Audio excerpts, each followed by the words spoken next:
ఎక్కువగా చెప్పుకున్నారు. దాంతోపాటు గుండె సంబంధిత వ్యాధులు చిన్న వయసులోనే హార్ట్ స్ట్రోక్ రావడం, అలాగే పక్షవాతం రావడం, ఇలాంటి అనేక రకాలైన గుండె సంబంధిత వ్యాధులు వస్తూ ఉంటాయి. అయితే వీటికి సంబంధించి అసలు ఈ గుండె నొప్పిని గుర్తించడం ఎలా, హార్ట్ స్ట్రోక్స్ ఎలా వస్తాయి, వీటికి సంబంధించి అనేక అంశాలు మనతో పాటు మాట్లాడటానికి డాక్టర్ దీప్తి కార్డియాలజిస్ట్ గారు మనతో పాటు ఆదిత్య సూపర్ స్పెషాలిటీ హాస్పిటల్ గుంటూరులో మనం ప్రస్తుతం ఉన్నాం. వారిని అడిగి అనేక విషయాలు గుండె సంబంధించిన తెలుసుకున్నాం. నమస్కారం. నా పేరు డాక్టర్ దీప్తి అండి. నేను నిమ్స్లో ఎండిడిఎం కార్డియాలజీ చేసి వచ్చానండి. నేను దాదాపు 4,000 దాకా కార్డియాక్ ప్రొసీజర్స్, అందులో 1,500 దాకా యాంజియోప్లాస్టీలు, ఒక 400 పేస్ మేకర్స్ చేశానండి.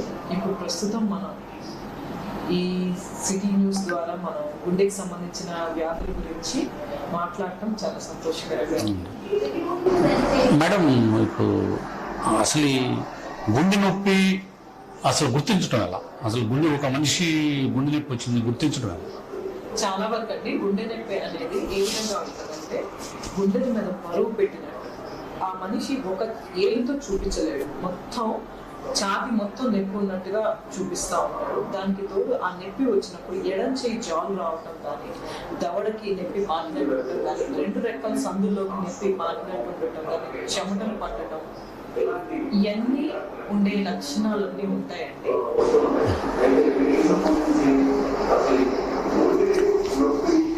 వాయిస్ తగ్గించుకోండి. చెప్పండి. సో వీటి ద్వారా ఏంటంటే ఈ రకమైనటువంటి గుండె నొప్పి వస్తే ఖచ్చితంగా మనం ఇమీడియట్ గా కార్డియాలజిస్ట్ సంప్రదించి ఈసీజీ, 2DO ఇలాంటివి చేయించుకోవాల్సి ఉంటుంది. మెయిన్ గా ఈ గుండె నొప్పి అనేది వయసుని బట్టి కూడా చూసుకోవాలి. మెయిన్ గా 60 ఏళ్ళు దాటిన వాళ్ళు, షుగరు, బీపీ, కొలెస్ట్రాల్ ఎక్కువ ఉండటం, ఇలాంటి లక్షణాలన్నీ ఉన్న వాళ్ళలో మనం చాలా జాగ్రత్తగా పరీక్షించాలి. మామూలు వాళ్ళకంటే 25-30 ఏళ్ళ వయసు వాళ్ళకి ఇలాంటి సిమ్టమ్స్ ఉంటే మరీ అంత స్కూటీని అంత సీరియస్ గా తీసుకోవాల్సిన అవసరం లేదు. కానీ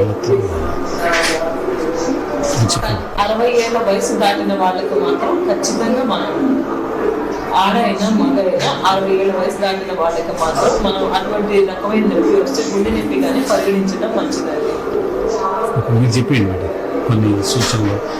ఇంకొకటి జనరల్ గా ఏంటంటే అండి, ఎవరిలో హార్ట్ అటాక్ ఎక్కువ వస్తుంది అంటే 60 ఏళ్ళ వయసు దాటి షుగర్, బీపీ, కొలెస్ట్రాల్ ఎక్కువగా ఉండటం, లుబ్బకాయం. ఇప్పుడు మెజారిటీ సొసైటీలో బాధపడుతున్నారు సెడెంటరీ లైఫ్ స్టైల్ వల్ల బాగా ఊబకాయం అనేది ఎక్కువ అవుతుంది. సో ఊబకాయం, మగవాళ్ళు అయితే స్మోకింగ్ చేసేవాళ్ళు, ఇవి ఇంకొంతమందికి ఫ్యామిలీ హిస్టరీ అంటే వంశపారంపర్యంగా కొంతమందికి ఎటువంటి దురలవాట్లు లేకపోయినా చిన్న వయసులోనే హార్ట్ అటాక్ రావడం ఇట్లాంటివి జరుగుతాం. సో ఇప్పుడు నేను చెప్పిన ఈ రిస్క్ ఫ్యాక్టర్స్ ఉన్న వాళ్ళు మాత్రం ఎప్పుడైనా గుండె నొప్పి వచ్చినా, లేకపోతే గుండె బరువుగా అనిపించినా, చెమటలు పడుతూ ఉన్నా, 4 అడుగులు వేసినా కానీ రొప్పు ఆయాసం వస్తున్నా వెంటనే కార్డియాలజిస్ట్ ని సంప్రదించడం మంచిదండి. మేడం, ఇప్పుడు ఈ గుండె నొప్పి 35, 40, 45 ఏజ్ ఉన్న వాళ్ళకు కూడా తరచూ మనం పేపర్లో కానీ హాస్పిటల్స్ లో కొంతమంది చూస్తుంటే హార్ట్ స్ట్రోక్ వచ్చింది, చనిపోయారంటుంటారు. వీరికి ఎందువల్ల చిన్న వయసులోనే హార్ట్ అటాక్ రావడానికి కారణం అవుతున్నాయి? ఇప్పుడు ఉన్న దీనికంటే మెయిన్ గా మగవాళ్ళలో అయితే విపరీతమైన స్మోకింగ్, వాళ్ళు ఏ 10 ఏళ్ల వయసు దగ్గర నుంచి విపరీతంగా స్మోకింగ్ అన్నమాట. అలాంటి వాళ్ళకి ఆల్రెడీ 30-35 ఏళ్ల వయసు వచ్చేటప్పటికే వాళ్ళు ఆల్రెడీ 20 సంవత్సరాల నుంచి స్మోకింగ్ హిస్టరీ ఉంటుంది. సో అలాంటి వాళ్ళకి హై రిస్క్ ఉంటుంది. అలాంటి వాళ్ళకి చిన్న వయసు 30-35 సంవత్సరాలకే హార్ట్ అటాక్ వచ్చేసే లక్షణాలు ఎక్కువ ఉంటాయి. ఒక్కొక్కసారి రేర్ గా ఆడవాళ్ళకు కూడా చిన్న వయసులో ఈ మధ్య కాలంలో అబ్జర్వ్ చేస్తున్నామండి. దీనికి కారణం ఏంటంటే వాళ్ళకు ఉండే ఫ్యామిలీ హిస్టరీ వల్ల కానీ, కొన్ని కొలెస్ట్రాల్ ప్రాబ్లమ్స్ వల్ల కానీ, లేకపోతే చిన్న వయసులో షుగర్ రావటం వల్ల కానీ, ఇలాంటి కొన్ని లక్షణాల వల్ల ఆడవాళ్ళకు కూడా కొంతమంది ఈ మధ్య కాలంలో రేర్గా మనం చూస్తున్నామండి చిన్న వయసులోనే హార్ట్ అటాక్ వస్తుంది. మేడం, ఇప్పుడు దూర ప్రాంతాల్లో ఉంటారు, గ్రామీణ ప్రాంతాల్లో నివసిస్తూ ఉంటారు, అక్కడ సరైన వైద్య సదుపాయం అందుబాటులో లేదు.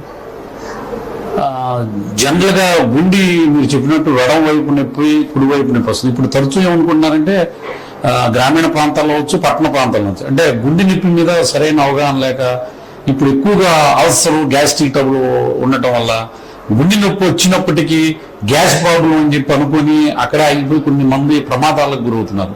అసలు గ్యాస్ నొప్పి ఎక్కడ వస్తుంది, గుండె నొప్పి ఎక్కడ వస్తుంది? ఇది చాలా కష్టమైన విషయం అండి. ఈవెన్ ఎక్స్పర్ట్స్ కూడా ఖచ్చితంగా కొన్ని టెస్టులు చేయకుండా ఇది గ్యాస్ లోకి గుండె నొప్పి అని తేల్చి చెప్పలేదండి. చాలా వరకు ఏంటంటే సప్లై డిమాండ్ గుండెకి సరఫరా అందుగా కొంతమందికి మంట రూపంలో వస్తుంది. అది క్లాసికల్ గుండె నొప్పి లాగా కాకుండా మంట అంటారు పేషెంట్స్. అందరూ ఏమనుకుంటారంటే గ్యాస్ట్రిక్ ప్రాబ్లం అనుకుని ఏ ప్యాంట్ ఆఫ్ ఇంజెక్షన్ చేయించుకోవటమో లేకపోతే టాబ్లెట్లు వాడటమో ఇలాంటి చిన్నవి చిట్కాలు మెడికల్ షాప్ లో మందులు వాడి ఒకేసారి ప్రాణం మీదకి వచ్చాక హాస్పిటల్స్ తీసుకొస్తూ ఉంటారండి. నా ఉద్దేశం ప్రకారం అయితే కొన్ని రిస్క్ ఫ్యాక్టర్స్ ఉన్న వాళ్ళు గుండెలో మంట కానీ నొప్పి కానీ రొప్పు ఆయాసం కానీ లేకపోతే కొంతమంది షుగర్ ఉన్న వాళ్ళకి నొప్పి ఉండదండి. ఊరికి కొంచెం పని చేయడానికి చెమటలు పట్టేస్తూ ఉంటుంది, నీరసం వచ్చేస్తూ ఉంటుంది. ఇలాంటి లక్షణాలు కానీ కొంతమందికి ఈవెన్ పొట్టలో నొప్పిగా కూడా ప్రజెంట్ అవుతూ ఉంటారు. సో రిస్క్ ఫ్యాక్టర్స్ ఉన్న వాళ్ళు ఎప్పుడు అప్రమత్తంగా ఉండాలి. ఏ మాత్రం ఇలాంటి సింటమ్స్ ఏవి కనిపించినా ఇమీడియట్ గా హాస్పిటల్కి వచ్చి ఈసీజీ 2D తీయించుకోవాలి. అక్కడ దగ్గరలో ఉన్న కార్డియాలజిస్ట్ ని సంప్రదించి అవి తీయించుకున్న పక్షంలో వాళ్ళ రిస్క్ ఫ్యాక్టర్స్ ప్రకారం వాళ్ళు చెప్తున్న సింటమ్స్ ప్రకారం థ్రెడ్మిల్ టెస్ట్ చేయించాలా లేకపోతే అవసరమైతే యాంజియోగ్రామ్కి వెళ్ళాలా అనేది డాక్టర్ డెసిషన్ తీసుకోగలుగుతారు. కాకపోతే ఇప్పుడు చాలా వరకు కూడా హార్ట్ అటాక్ పేషెంట్స్ పూర్తిగా హార్ట్ అటాక్ వచ్చేసిన తర్వాత డాక్టర్ సంప్రదిస్తున్నారే తప్ప ముందుగా ఆ సింటమ్స్ ఏవైతే కాస్త లెక్క నడుస్తుంటే రొప్పు ఆయాసం నొప్పి మంట ఇలాంటి సింటమ్స్ వాళ్ళు ఏదో గ్యాస్ ట్రబుల్ గా పరిగణించి చాలా నెగ్లెక్ట్ చేస్తున్నారు. ఏదైనా వాళ్ళకి గ్యాస్ ట్రబుల్ అనిపించినా ఒకసారి కార్డియాలజిస్ట్ సంప్రదించి గుండె వైపు నుంచి బాగుంది అనుకున్న తర్వాత గ్యాస్ ట్రబుల్ మందులు వాడి అప్పుడు చూసుకో. అంటే హాస్పిటల్కి అతను గుండె నొప్పి ఏ నొప్పి అనేది నిర్ధారణ చేసుకుని ఈ గ్యాప్ లో వాళ్ళు ఎలాంటి జాగ్రత్తలు తీసుకుని హాస్పిటల్కి వచ్చే గ్యాప్ లో పార్మ చికిత్స అంటారు అనుకుంటా, ఇమ్మీడియట్ గా గుండె నొప్పి వచ్చిన అతనికి ఎలాంటి చికిత్స అందించి ఇక్కడ దాకా ప్రాణాలతో చేర్చవచ్చు? అంటే మోస్ట్ ఇంపార్టెంట్ థింగ్ ఏంటంటే అసలు గ్యాస్ ట్రబుల్ గుండె నొప్పి అనే అనుమానంతో ఉన్నప్పుడు పేషెంట్ అసలు నడిపించవచ్చు. ఎటువంటి పరిస్థితుల్లో నడిపించడం కానీ స్ట్రెయిన్ అయ్యే విధంగా ఏ పని చేయకూడదు. రెండోది పేషెంట్కి ఒక సార్బిట్రేట్ ఇచ్చి చూడొచ్చండి. సార్బిట్రేట్ ఇవ్వగానే పేషెంట్కి కనుక పెయిన్ రిలీవ్ అయింది అంటే చాలా వరకు మనం అది గుండె నొప్పిగా పరిగణించవచ్చు.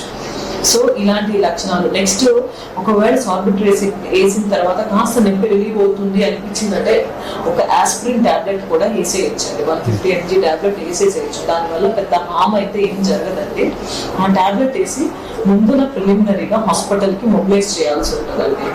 ఎప్పుడు కూడా అనుమానం ఏమాత్రం కాస్త అనుమానం ఉన్నా కానీ పేషెంట్ని అస్సలు స్ట్రెయిన్ చేయకూడదు. సాధ్యమైనంత తొందరగా హాస్పిటల్ రీచ్ అవ్వడానికి ప్రయత్నించాలండి.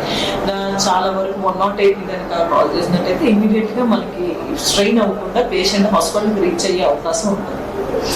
మేడం ఇప్పుడు అసలు గుండె నొప్పి వస్తే గుండె నొప్పి వచ్చినప్పుడు ఈ టెస్టులు చేస్తారు. ఇమ్మీడియట్ గా గుండె నొప్పికి సంబంధించి ఈసీజీ తీస్తుంటారు. ఈసీజీలోనే అంటే కొద్దిగా గ్రామీణ ప్రాంతాల్లో కానీ కొంచెం చిన్న హాస్పిటల్లో ఈసీజీ అందుబాటులో ఉంటుంది. ఈసీజీ ద్వారా ఇతనికి హార్ట్ స్ట్రోక్ అని చెప్పి నిర్ధారణ రావచ్చు సార్. యూజువల్ గా అయితే 3 రకాల హార్ట్ అటాక్ ఉంటాయి సార్ అక్యూట్ కొరోనరీ సిండ్రోమ్ లో. ఒకటి అన్స్టేబుల్ యాంజియోనా, ఇన్స్టెమీ, స్టెమీ అనే 3 రకాలు ఉంటాయి.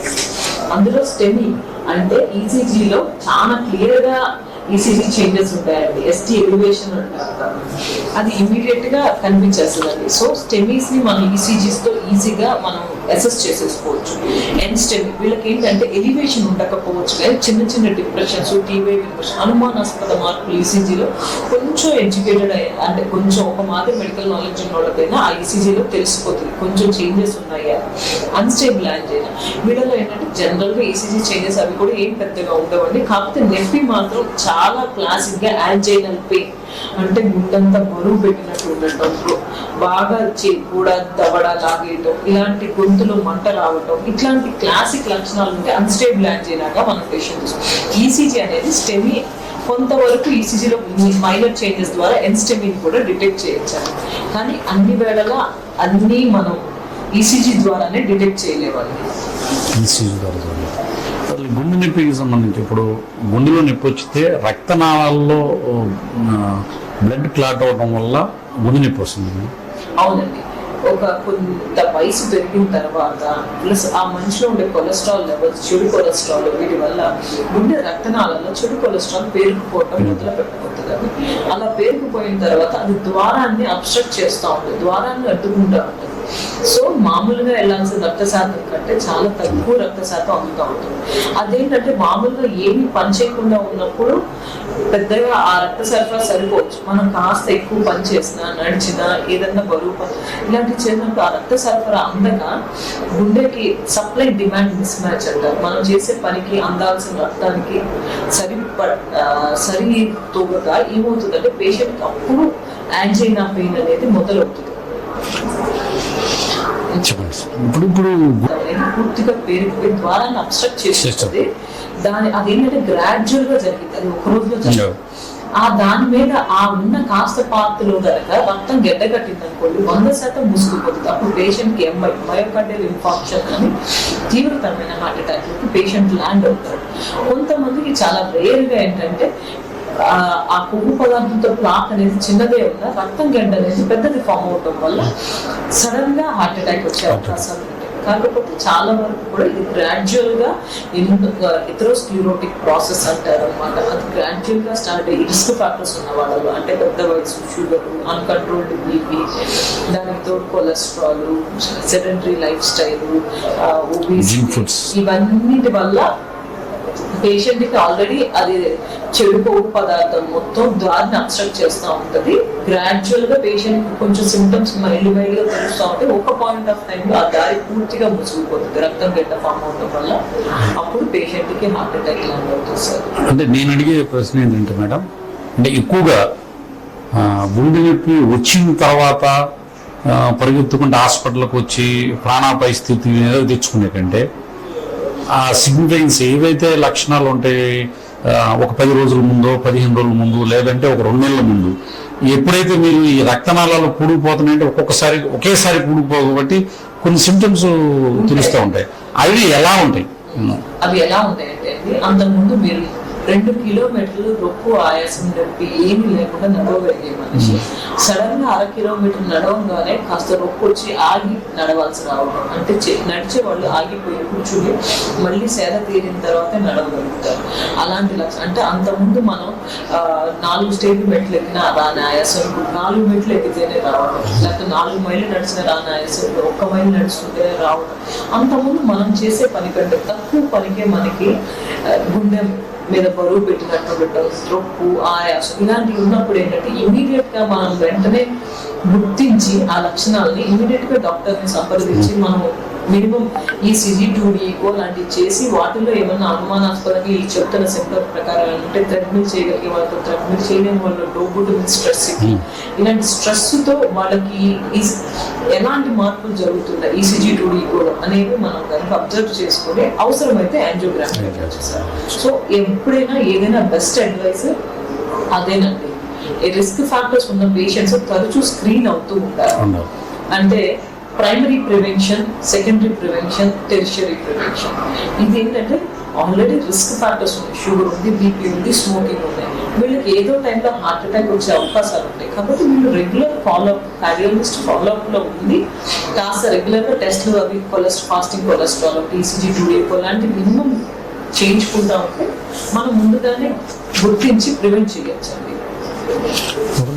గుండె నొప్పిని గుర్తించిన తర్వాత గుండె నొప్పికి సంబంధించి ఎలాంటి సర్జరీలు అవసరం ఉంటుంది? ఒకవేళ కనుక పేషెంట్స్ చెప్తున్న సిమ్టమ్స్ వాళ్ళకున్న రిస్క్ ఫ్యాక్టర్స్ బట్టి మనకి అది గుండె నొప్పి అని గట్టిగా నిర్ధారణ అయిన పక్షంలో యాంజియోగ్రామ్ చేయాల్సి ఉంటుంది.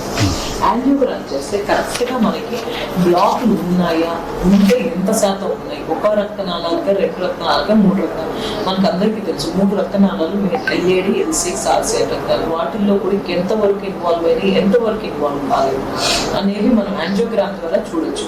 1 లేక 2 రక్తనాళాల్లో బ్లాక్లు ఉన్న పక్షంలో స్టంట్లు వేయటానికి, లేదు 3 రక్తనాళాల్లో కానీ లెఫ్ట్ మెయిన్ లాంటి మేజర్ రక్తనాళాల్లో బ్లాక్లు ఉన్న బైపాస్ సర్జరీ లాంటివి పంపించడం.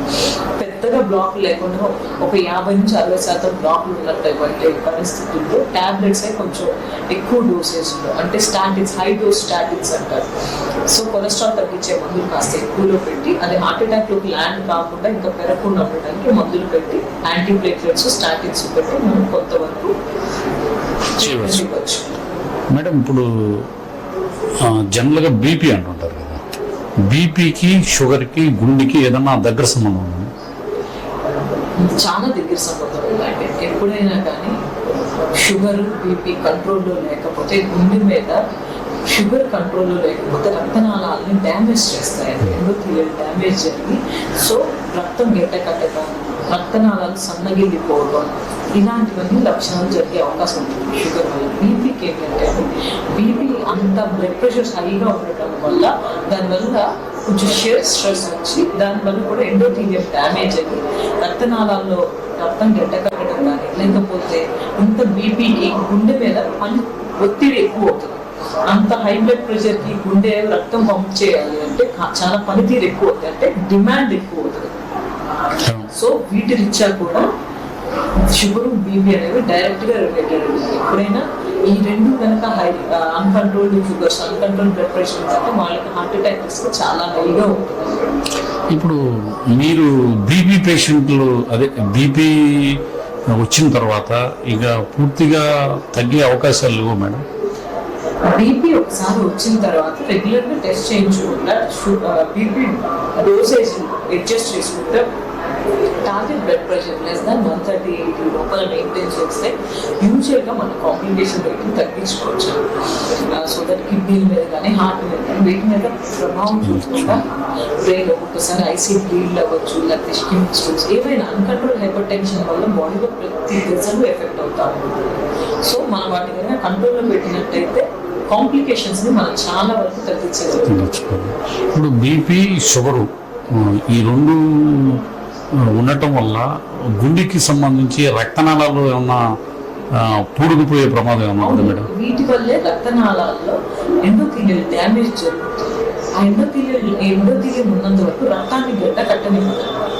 ఎప్పుడైతే ఎండోథీలియల్ డ్యామేజ్ జరిగి సబ్ ఎండోథీలియల్ కొల్లాజన్ అంతా ఎక్స్పోజ్ అవుతుంది, అప్పుడు రక్తం గడ్డ కట్టే నేచర్ పెరుగుతుంది. సో హార్ట్ అటాక్లు కానీ రక్తాన్ని హై ఇన్సిడెంట్స్ ఉంటాయండి. అసలు నార్మల్గా సహజంగా ఏజ్ ఫ్యాక్టర్ని బట్టి బీపీ ఏ స్థాయిలో ఉండాలి? అంటే ఏజ్ని బట్టి ఏ వయసు వరకు ఎంత బీపీ ఉండాలి? యూజువల్గా అయితే 130/80 అనండి. 130/80 లోపల ఉంటే మంచిది, స్ట్రింజెంట్ కంట్రోల్. సో మామూలుగా ఏంటంటే 130/80 లోపల ఉంటే సరిపోతుంది. అంతకంటే ఎక్కువ ఉంటే హైపర్ టెన్షన్ ఎక్కువ ఉన్నట్టుగానే నిర్ధారిస్తుంది. కాకపోతే ఒక 60 ఏళ్ళు 70 ఏళ్ళ వయసు వాళ్ళకి కొంతవరకు అంటే కొంచెం ఒక 10-15 mm మెర్క్యూరీ కొంచెం ఎక్కువ ఉన్నా కానీ దే కెన్ యాక్సెప్ట్, బికాస్ ఆ ఏజ్ గ్రూప్కి 140/90, 150/90 వరకు కూడా కొంతవరకు యాక్సెప్టబుల్. అంటే ఏదండి 40 అబోవ్ ఏజ్ వాళ్ళకి 40 అబోవ్ వాళ్ళకి 130/80. అలాగే షుగర్ మేడం? షుగర్ కి అయితే ఎప్పుడు కూడా ఫాస్టింగ్ బ్లడ్ షుగర్ అనేది 126 లోపల ఉండాలండి. పర్ఫెక్ట్ కంట్రోల్ అయితే 100 లోపల. అదే పోస్ట్ పార్టం తిన్న తర్వాత అయితే 200 లోపల అయితే ఖచ్చితంగా ఉండాలండి. 140 లోపు కనుక ఉంటే బాగా మంచిగా కంట్రోల్లో ఉన్నట్టు లెక్క. సో ఈ విధంగా కనుక షుగర్ని మనం కంట్రోల్ చూసుకున్నట్టయితే లాంగ్ టర్మ్ కాంప్లికేషన్స్ చాలా వరకు తగ్గుతాయండి. మేడం ఇప్పుడు గుండె ఇప్పుడు వరకు బీపీ, షుగర్ గురించి చెప్పారు, బాగుంది. గుండెకి సంబంధించి కార్డియాక్ సర్జరీ అంటే ఎలాంటి పరిస్థితుల్లో కార్డియాక్ సర్జరీ చేస్తారు? కార్డియక్ సర్జరీ అంటే కార్డియక్ ప్రొసీజర్స్ అంటే మాత్రం యాంజియోగ్రామ్, యాంజియోప్లాస్టీ, బైపాస్ సర్జరీ అండి. ఇవి కాకుండా కొన్ని పరిస్థితుల్లో పేస్ మేకర్ ఇంప్లాంటేషన్, సిఆర్టీ ఇలాంటివి కూడా కార్డియక్ ప్రొసీజర్స్ అంటే మెయిన్ గా మనకి ఎక్కువగా సొసైటీలో జరిగే procedures angiogram, angioplasty, bypass surgery. ఇవి కార్డియక్ సర్జరీకి వచ్చేటప్పుడు బైపాస్ సర్జరీ అది మెజారిటీ చెప్పారు కదండి. లెఫ్ట్ మెయిన్ హార్ట్ డిసీజ్ ఒకటి, ట్రిపుల్ వెసల్ డిసీజ్ అంటే 3 రక్తనాళాల్లో బాగా పుడికలు ఎక్కువగా ఉన్న, డయాబెటీస్ బాగా క్రానిక్ డయాబెటిక్ అయి ఉన్న ఇలాంటి వాళ్ళల్లో జనరల్గా బైపాస్ సర్జరీ చేస్తూ ఉంటారు. మేడం ఇప్పుడు సర్వీస్ ఇస్తున్నారు, ఎలాంటి సేవలు అందిస్తున్నారు? అలాగే ఆరోగ్యశ్రీ ద్వారా ఇక్కడ అందుబాటులో ఉంది. ఆరోగ్యశ్రీ ద్వారా గుండె జబ్బులు ఉన్న వాళ్ళకి ఎలాంటి సౌకర్యాలు? డిసీజెస్ లో రకాలు ఉంటాయండి. పుట్టుకతో వచ్చే కంజెనిటల్ హార్ట్ డిసీజెస్, ఒక పక్క లో సోషియో ఎకనామిక్ స్టేటస్ లో వచ్చే రొమాటిక్ heart diseases, next ischaemic heart diseases, coronary artery diseases. ఇవి 3 రకాలు ఉంటాయండి. వీటిల్లో మెయిన్ మనం ఎక్కువగా డీల్ చేసేది కొరోనరీ ఆర్టరీ డిసీజెస్ అంటే యాంజియోగ్రామ్ కానీ, యాంజియోప్లాస్టీ కానీ, సిఏబీజీ కానీ ఇవన్నీ ఆరోగ్యశ్రీలో అవైలబుల్ అండి. మనం ఫ్రీ ఆఫ్ కాస్ట్ లో ఎటువంటి ఛార్జ్ చేయకుండా ఇవన్నీ మనం చేస్తాం. Angiogram, angioplasty, CABG. Next rheumatic heart diseases, వాటిల్లో ఏంటంటే కవటాలు కొంచెం లీకేజ్ కానీ, లేకపోతే బాగా స్టినోసిస్ అంటే బాగా కవాటం మూర్చుకుపోయి రక్త ప్రసరణ బయటకు వెళ్ళకపోవడం, ఇలాంటి వాటిలో వాల్ రిప్లేస్మెంట్ సర్జరీస్ చేయాల్సి ఉంటుందండి. అవి కూడా మనకు ఆరోగ్యశ్రీలో కవర్ అవుతుంది. సో మనం ఆరోగ్యశ్రీలో కవట మార్పిడి ఆపరేషన్ కూడా అన్ని చేస్తాము. ఇంకా పుట్టుకతో వచ్చే జబ్బులు, కంజెనిటల్ హార్ట్ డిసీజ్, దాంట్లో ఏఎస్డి, బిఎస్డి, టీడీఏ ఇలాంటివి ఉంటాయి. వీటికి చిన్న చిన్న లోపాలకి అయితే డివైస్ క్లోజర్స్ అంటే కత్తితో కొయ్యకుండా జస్ట్ తొడ నుంచి చిన్న సూది ద్వారా మనం వాటిని రంధ్రాలను క్లోజ్ చేయొచ్చు అండి. ASD, BSD, TDA device closures అంటాం. అవి కూడా ఆరోగ్యశ్రీలో వర్తిస్తాయండి, ఆరోగ్యశ్రీలో చేయొచ్చు. ఒకవేళ బాగా పెద్ద రంధ్రాలు ఉండి వాటికి మనం అది కూడా ఆరోగ్యశ్రీలో కవర్. ఈ సేవలన్నీ కూడా మనకి ఆరోగ్యశ్రీలో ఆదిత్య హాస్పిటల్లో అవైలబుల్ గా ఉన్నాయి. ఒకటి మేడం, పిల్లల్లో ఎక్కువగా హార్ట్ వేవ్స్ వస్తూ ఉంటాయి. ఈ హార్ట్ వేవ్స్ తో బాధపడే వారికి ఎందుకు చిన్నపిల్లలు పుట్టుకతోనే జన్యుపరమైన మార్పుల వల్ల రావచ్చు, గర్భిణీలో ఉన్నప్పుడు కొన్ని ఇన్ఫెక్షన్స్ వల్ల రావచ్చు, లేకపోతే కొంతమంది ఆ అవయవాలు ఫామ్ అయ్యే టైంలో జరిగే కొన్ని డిస్టర్బెన్స్, హార్మోనల్ ఇంబ్యాలెన్సెస్ వల్ల కానీ, జెనెటిక్ అబ్నార్మాలిటీస్ వల్ల కానీ, ఇన్ఫెక్షన్స్ వల్ల కానీ ఇట్లాంటివి రావచ్చు.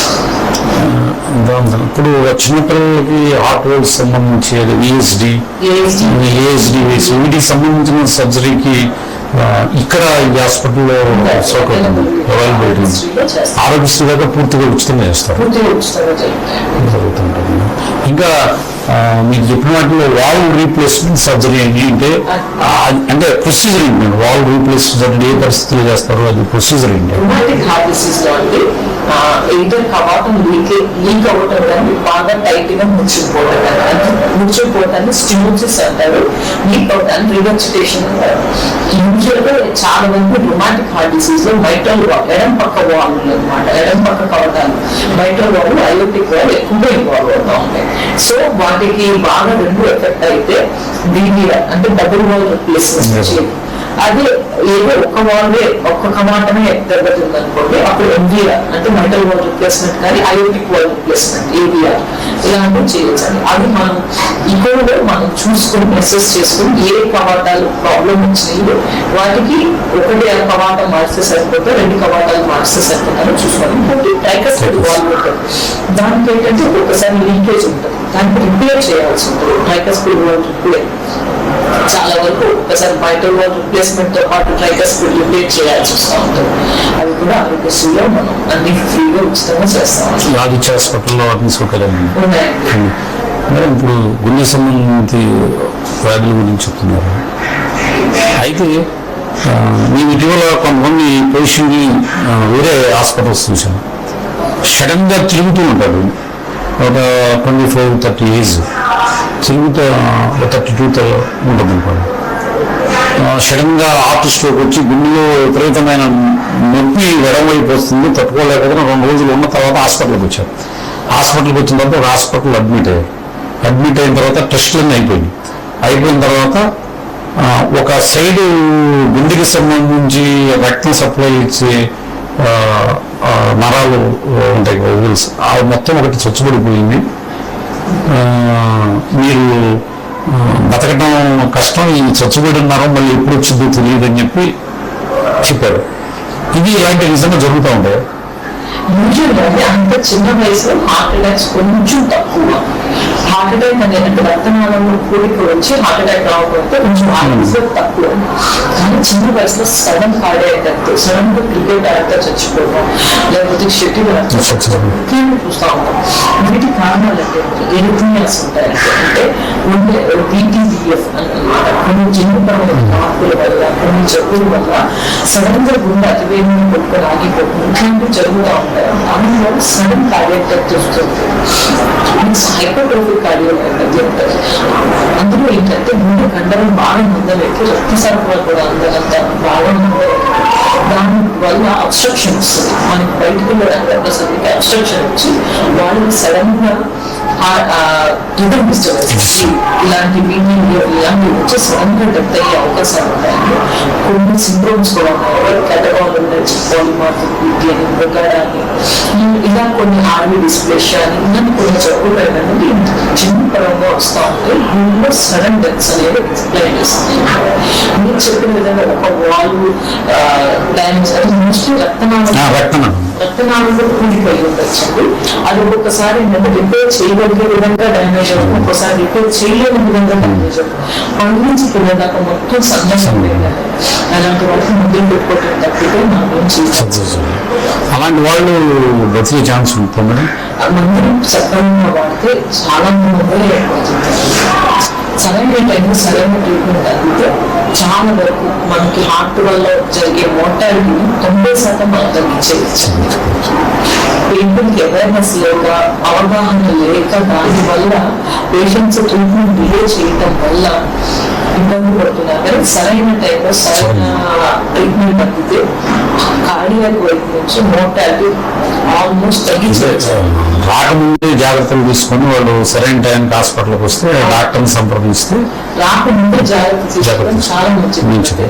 రిస్క్ ఫ్యాక్టర్స్ ఉన్న వాళ్ళందరూ కూడా ముందస్తుగానే కార్డియాలజిస్ట్ పర్యవేక్షణలో ఉంది. ఈ రిస్క్ ఫ్యాక్టర్స్ ఎక్కువ ఎవరెవరికి ఉండొచ్చు? పెద్ద వయసు ఇప్పుడు షుగర్ బీపీ అనేది చాలా 35-40 ఏళ్ళకే చాలా మందికి షుగర్ బీపీ వీళ్ళందరూ రిస్క్ ఉన్నట్టే. అంతే ఒకసారి షుగర్ బీపీ ఒబెసిటీ మనందరికీ life style sedentary life style అందరికీ వీటన్నిటి వచ్చా రిస్క్ జోన్ అనేది నానాటికి ఏజ్ అనేది చాలా చిన్న ఏజ్కే హార్ట్ అటాక్ వస్తుంది.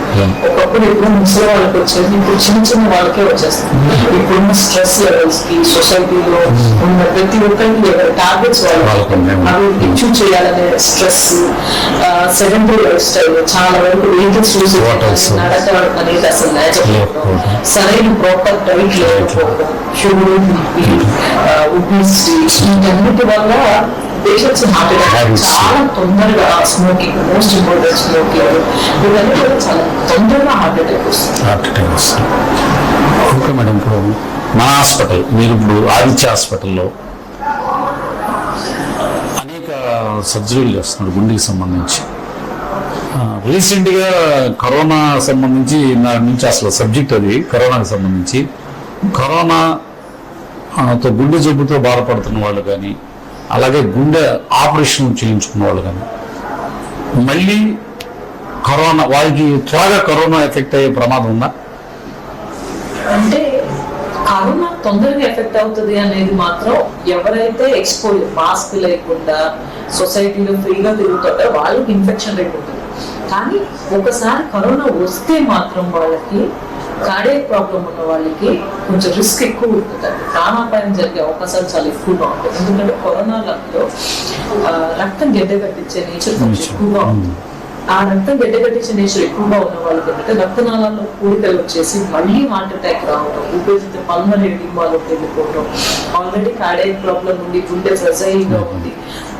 అంటే వాళ్ళకి అలాంటి వాళ్ళకి కరోనా వస్తే మాత్రం సిచ్యువేషన్ చాలా డేంజర్ లో ఉంటుంది. కాబట్టి కార్డియాక్ పేషెంట్స్ అందరూ ప్రాపర్ టైంలో వ్యాక్సిన్ తీసుకొని కొంచెం మాస్క్ అలాంటి మినిమం శానిటైజర్లు వాటర్ ఇలాంటి మినిమం జాగ్రత్తలు కంపల్సరీ తీసుకోవాలి. వాళ్ళకి వస్తే మాత్రం చాలా ప్రమాదకరంగా ఉంటుంది. ఇప్పుడు ఈ కార్డియాక్ ఇప్పుడు గుండె ఆపరేషన్ చేయించుకున్న వాళ్ళు ఉన్నారు మేడం, ఒక 1 month 2 months 3 months ఉంటుంది. వీళ్ళు నేను చాలా మంది హార్ట్ పేషెంట్లను చూస్తే ఈ కరోనా వ్యాక్సిన్ వేయించుకోవడానికి భయపడుతున్నారు. మేము ఇప్పుడు గుండె ఆపరేషన్ చేసుకున్నాం, వ్యాక్సిన్ అయితే కళ్ళు తిరిగి పడిపోతున్నారు, చాలా మంది చచ్చిపోతున్నారు, వాంతులు అవుతున్నాయి, విరోచన అవుతుంది, వ్యాక్సిన్ తీసుకోకూడదు, ఎట్టగొట్ట ఇలాగే బతికేద్దాం అనే ఒక అపోహలో ఉండాలి. అది ఎంతవరకు నిజం అంటారు? అసలు వ్యాక్సిన్ అనేది సేఫ్ అండి. అసలు భయపడాల్సిందే లేదు. ప్రతి ఒక్కళ్ళు వేయించుకోవాలి. పర్టికులర్ గా హార్ట్ ప్రాబ్లం ఉన్న వాళ్ళు 65 వయసు దాకా కంపల్సరీ వేయించుకోవాలి. ఎందుకంటే వాళ్ళు చాలా రిస్క్. చిన్న వయసు వాళ్ళకి వచ్చిన ప్రాణాపాయం సంభవించే అవకాశాలు తక్కువ. ఆ వయసు వాళ్ళకి కార్డియాక్ ప్రాబ్లమ్స్ ఉన్న వాళ్ళకి కనుక కరోనా వస్తే మోర్టాలిటీ రేట్ చాలా హై. సో కొంతమంది చాలా కామన్ గా అడిగే క్వశ్చన్ ఏంటంటే యాంటీప్లేట్లెట్స్ ఎకోస్ప్రిన్ గ్లూకోప్రిల్ మీద ఉన్నాము, మేము వ్యాక్సిన్ వేయించుకోవచ్చు, తప్పకుండా వేయించుకోవచ్చు. ఎసిట్రోల్ మీద ఉన్నా కూడా వేయించుకోవచ్చు. కాకపోతే ఆ ఇంజెక్షన్ ఇచ్చిన తర్వాత కాసేపు ప్రెషర్ అనేది ఎక్కువసేపు పెట్టండి. అక్కడ హిమోటోమా ఫామ్ అవ్వకుండా బ్లడ్ థిన్నర్స్ మీద ఉన్న వాళ్ళకి అక్కడ చిన్న హిమోటోమా ఫామ్ అయ్యే అవకాశం ఉంటుంది. కాసేపు ప్రెషర్ ఎక్కువ పెట్టండి, అంతే తప్పించి ప్రతి ఒక్కళ్ళు వ్యాక్సిన్ వేయించుకోవచ్చు. అది సేఫ్ వ్యాక్సిన్.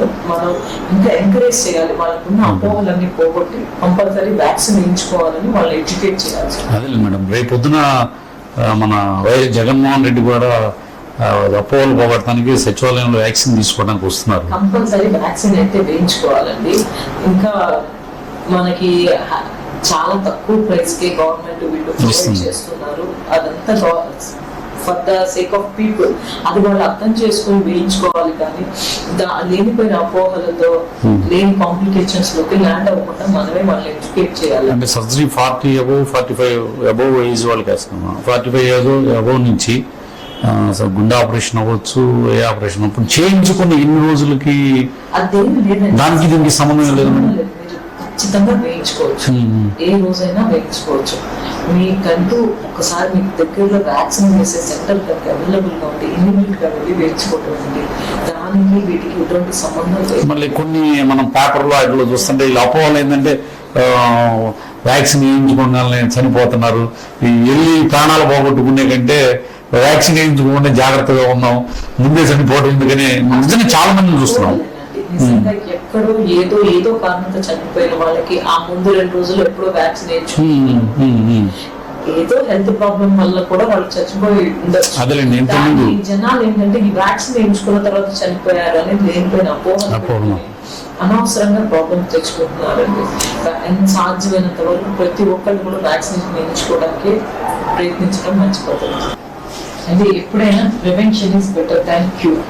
అంటే ఏదైనా హార్ట్ అటాక్ వచ్చిన తర్వాత ట్రీట్మెంట్ కంటే రాక మునిపే తగిన జాగ్రత్తలు, తగిన మెడికేషన్, కార్డియాలజిస్ట్ పర్యవేక్షణ ఉండటం ద్వారా మనం చాలా వరకు హార్ట్ ప్రాబ్లమ్స్ ని ప్రివెంట్ చేయొచ్చు. పర్టికులర్ గా ఇప్పుడు కరోనా సీజన్. ఈ కరోనా సీజన్ లో మనం తీసుకోవాల్సిన అన్ని జాగ్రత్తలు, మాస్క్, శానిటైజర్ ఇలాంటి జాగ్రత్తలు తీసుకుని బయట సొసైటీలోకి ఎక్కువగా తిరగకుండా జాగ్రత్తలు వహించి పర్టికులర్ గా హార్ట్ ప్రాబ్లం ఉన్న వాళ్ళు మరీ జాగ్రత్తగా ఉండాలి. 3 వ్యాక్సిన్ కంపల్సరీ ప్రతి ఒక్కరు కూడా సాధ్యమైనంత త్వరగా వ్యాక్సిన్ వేయించుకోవాలి. లేనిపోయిన అపోహలు పెట్టుకుని ప్రాణం తెచ్చుకోవాలి. కంపల్సరీగా వ్యాక్సినేషన్ మస్ట్ అండ్ షుడ్ అండి ప్రతి ఒక్కరికి. అది చాలా సేఫ్ వ్యాక్సిన్. మన వాళ్ళు ఎన్నో ట్రయల్స్ చేసి చాలా సేఫ్ వ్యాక్సిన్ అయితేనే మనకి మార్కెట్లోకి రిలీజ్ చేశారండి. లేనిపోయిన అపోహలు పెట్టుకుని ప్రాణం మీదకి తెచ్చుకోవద్దు. ప్రతి ఒక్కరు వ్యాక్సినేషన్ చేయించుకోండి. వ్యాయామంతో గుండె జబ్బులకు దూరంగా ఉండాలి, అందరూ ఆరోగ్యంగా ఉండాలని కోరుకుంటూ ఈ చక్కటి అవకాశాన్ని ఇచ్చినందుకు డాక్టర్ గారికి నమస్కారం.